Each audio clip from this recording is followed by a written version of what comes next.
Alright, today showing how to install, disassemble and assemble a Microtech Scarab 2. So step number one, you're going to deploy the blade, and then you're going to take it and knock it off track like that. So hold the side of it, hold the back of it, and then just get it off track so that it's sliding free. You're going to take a T8 bit and you're going to disassemble all the screws. So keep those handy because you'll need them in just a couple minutes. So Microtech typically doesn't use Loctite or anything, so none of these should be exceedingly hard to get out. You're just breaking the initial kind of seal or build up or anything from when the screw was put in. So those will pop right out, and you'll want to make sure you keep them all together. All these screws are the same length, so you don't need to keep them separate or anything like that. So go ahead right there, we've got them all. And then you're going to keep downward pressure on this button here while you pop the cover plate off. So give it a little wobble. Sometimes it's easier to go from inside the button track because you can get a little bit of a handle on it. And then we've got the cover plate off here, which is good. And then you can see the spring that's under the button right there.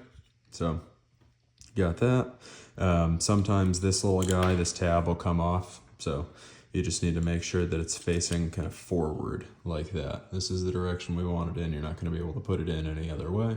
But you'll try and roughly, center that in the track here. That way it's easiest to stick in.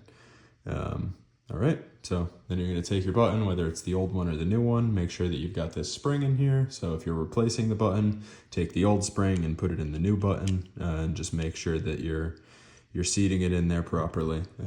So drop that into place. The button should be in there and you're compressing the spring. You're going to take the cover plate and you're going to stick that right on top. Make sure that there's no gaps or anything when you're installing. So you've got that all nice and seated.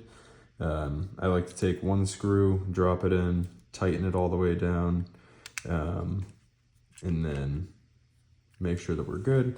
And with these screws, you want to make sure that you're just going finger tight. You don't need to torque it down like crazy. You just want it tight enough that it's going to hold the top scale on. All this is really doing is making sure the internals don't pop out and that the buttons stay seated in place.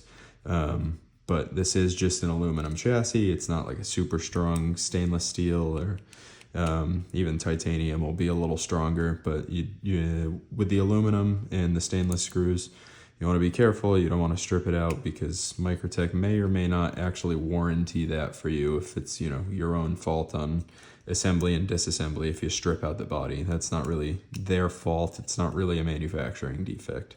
So we've got that all assembled. Button still slides freely. You can see there's a little nub of the button sticking out here.